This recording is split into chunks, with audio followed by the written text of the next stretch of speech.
For over 4 decades now, one researcher has been tackling this huge, age-old question. But she's not using seances or mediums. Nope, she's using cameras, computers, and recorders.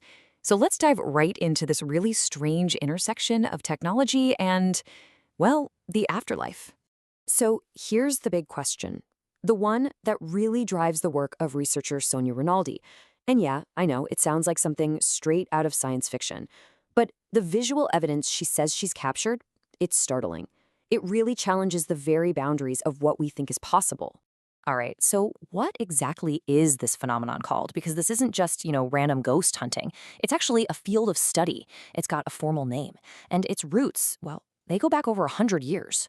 It's called instrumental transcommunication, or ITC for short. And that word instrumental is absolutely key here. See, the entire field is based on this idea that spirits can directly manipulate our technology to send messages. They completely bypass human psychics, no mediums needed. And believe it or not, this is not a new idea. It actually traces all the way back to Thomas Edison in 1920.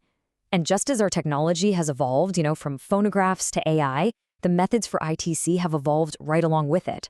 So that brings up the question, how do researchers like Rinaldi actually do this today? So, how does this actually work in practice? Well, the method itself, it's surprisingly simple.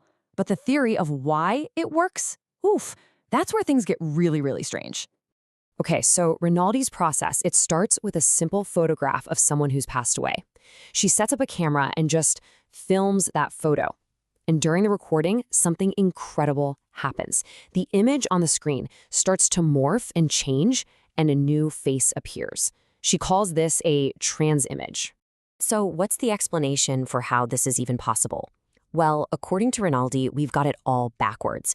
It's not us reaching out to them. It's them reaching out to us. The theory is that entities on the other side have their own super advanced technology, and they figured out how to connect with our devices. Now, I know this all sounds incredibly theoretical, right? But Rinaldi's claims aren't just ideas. They're built on hundreds of case studies. So let's take a look at a few of the most compelling examples she's presented. Take the case of Leela. She passed away from cancer when she was just 10 years old. The photo her mother provided showed her after chemotherapy, bald. But the trans image that came through, it was of a younger, vibrant Leela with a full head of beautiful hair. It's as if she was showing her family, I'm okay now. I'm healthy and whole again. Okay, but what's really fascinating is when these trans images contain specific little details that the researcher, Rinaldi, couldn't possibly know about. And that brings us to the case of Jonathan, a 19-year-old from Canada who passed away from bone cancer. So the only photo Rinaldi had to work with was one of Jonathan wearing a cap. But the image she captured was totally different. It showed a much younger boy, who was identified as Jonathan, wearing this very specific, very distinctive tie. And that little detail, the tie, that was the key. Because as Rinaldi put it, what caught the mother's attention immediately was that he was wearing a tie. And that's something Rinaldi had absolutely no way of knowing. And this is where the story gets its incredible validation. After his mother saw that trans image, she went searching through old family photos, and she found one, a childhood picture. And there he was, Jonathan, as a little boy, wearing the exact same tie. The implication here is just staggering. That this image wasn't some random creation. It was pulled from a specific, real moment in his life. But it's not always the person in the photo who appears. There's another phenomenon they call transfiguration. This is when the image morphs into a completely different person. For example, in one case, a photo of a girl named Melissa transformed into a clear image of her deceased cousin. Cases like these just raise a massive question, don't they? If these images are authentic, where in the world, or out of it, are they coming from? Well, according to Rinaldi, the answer points to something really surprising, a highly organized structure in the afterlife. I mean, just think back to Jonathan's case for a second. How could a camera possibly capture a perfect image from one specific day in his childhood years ago? The leading theory in the ITC community is that these aren't just memories, they're actual records. The idea is that the communicators on the other side are tapping into what's known as the Akashic records. Think of it like a cosmic hard drive or a universal file system that has a record of literally every event that has ever happened. And according to the communications Rinaldi says she's received, the afterlife isn't some chaotic mess. It's actually highly organized. She claims to be in contact with several different stations. There's a station for Europe, one for Asia. There's even one apparently headed up by ITC pioneer Dr. Konstantin Raudiv himself. But maybe the most astonishing claim of all, the Northeast Station is supposedly managed by none other than the inventor Nikola Tesla.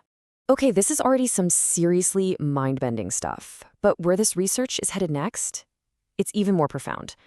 We're moving beyond just human spirits and into a completely new era of technology. Because here's the thing, it's not just departed loved ones who are supposedly showing up in these recordings. Rinaldi's work also includes images of faces that look, well, distinctly non-human. And that suggests that once you open this channel, you might not be the only one on the line. And this brings us right to the future of ITC, what Rinaldi and others in the field are looking at now, artificial intelligence.